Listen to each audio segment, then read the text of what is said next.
Charles Manson, el pastor oscuro de la familia Manson. Bienvenidos de nuevo a otro episodio escalofriante de Crímenes Infames.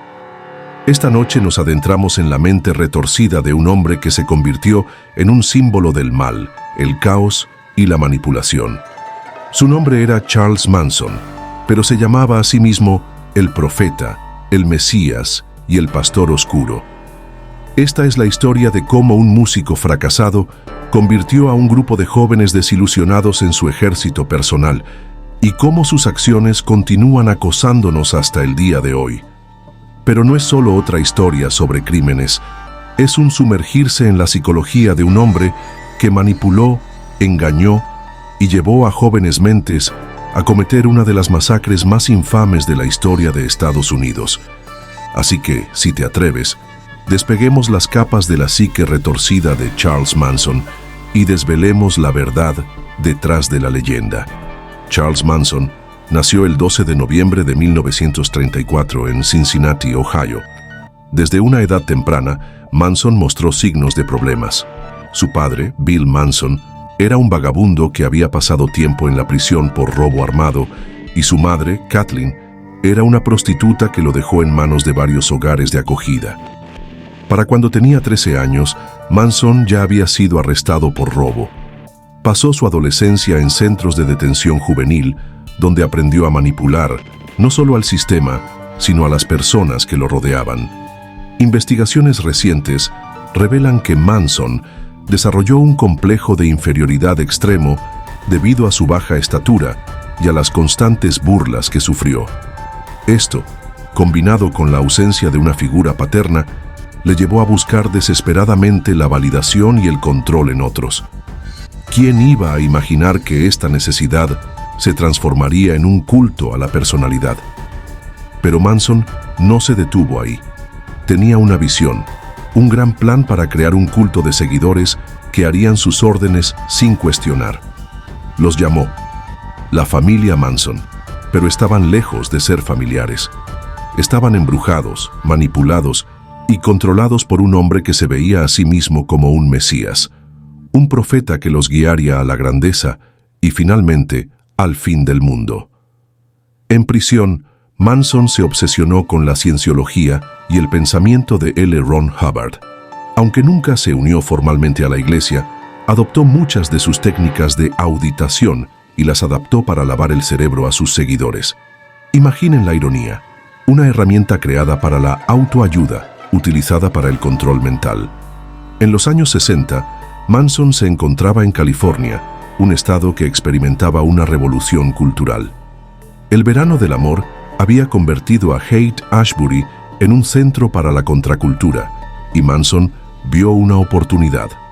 Empezó a atraer a jóvenes, desencantados que buscaban significado, un sentido de pertenencia, pero lo que encontraron fue una versión retorcida de la espiritualidad, una que giraba en torno a la visión oscura de Manson del futuro. Los sermones de Manson eran una mezcla de retórica religiosa pseudocientífica y filosofía nietzscheana, a menudo entremezclados con su propio ethos racista y paranoica. Hablaba sobre la guerra racial inminente, que llamaba Helter Skelter, un término inspirado en la canción de The Beatles Helter Skelter.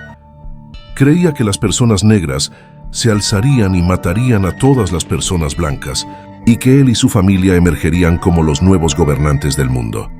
Pero Manson no era solo un profeta, era un maestro manipulador. Sabía exactamente cómo explotar las vulnerabilidades de sus seguidores.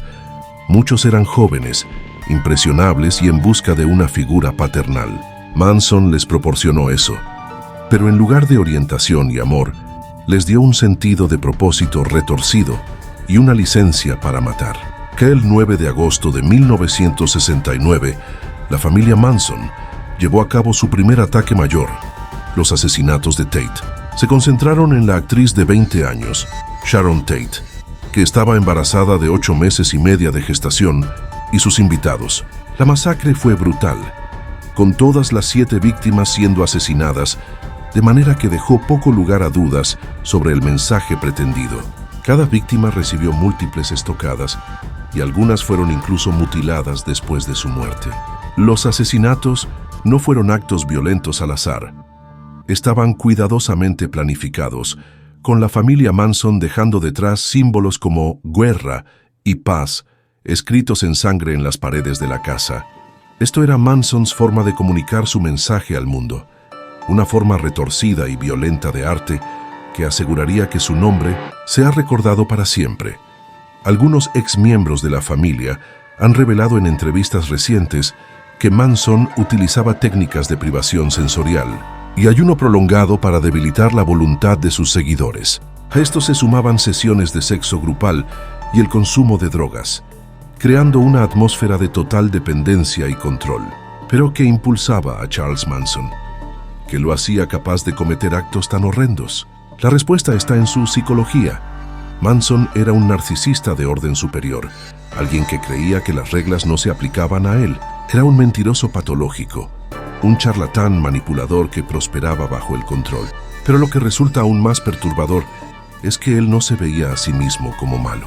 Para él, era un profeta poco comprendido, alguien que simplemente hacía lo que necesitaba ser hecho para traer un nuevo orden mundial.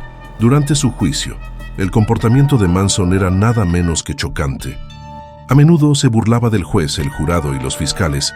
Incluso llegó a comunicarse con el jurado en latín linés, una táctica que creía confundiría a las personas y socavaría la autoridad del tribunal. Pero a pesar de esto, Manson nunca asumió responsabilidad por sus acciones. Siempre desviaba la culpa hacia otros, afirmando que la familia Manson actuó por su cuenta, sin sus órdenes directas. También en prisión, Manson continuó manipulando. Escribió cartas, dio entrevistas e incluso lanzó música, mientras mantenía la imagen de un profeta poco comprendido. Pero la verdad es que Manson era un mentiroso, un manipulador y asesino. Sus acciones nacieron de un sentido retorcido de narcisismo y de un deseo de poder y control. Charles Manson murió en prisión el 19 de noviembre de 2017, a los 83 años. Su muerte trajo cierre a muchos, pero para otros fue solo otro capítulo en el legado continuo de un hombre que siempre será recordado por sus crímenes horrendos. Pero lo que resulta verdaderamente aterrador es que la influencia de Manson aún persiste. A las personas que siguen sus enseñanzas, que lo ven como algún tipo de líder de culto o profeta, y ahí está el verdadero horror de Charles Manson. Él no era solo un criminal, dejando tras de sí un legado oscuro y perturbador. Su nombre se ha convertido en sinónimo de maldad, locura y manipulación. Ha sido objeto de numerosos libros, películas y documentales, perpetuando su mito y fascinación. A pesar de su infamia, Manson sigue teniendo seguidores en todo el mundo, algunos de los cuales creen que era un visionario, incomprendido o incluso un mártir. Esto demuestra el poder de la manipulación y la capacidad de las personas para justificar incluso los actos más atroces. ¿Qué opinas? ¿Era Charles Manson solo un producto de su entorno o era algo más? Gracias por vernos y nos vemos en el próximo episodio.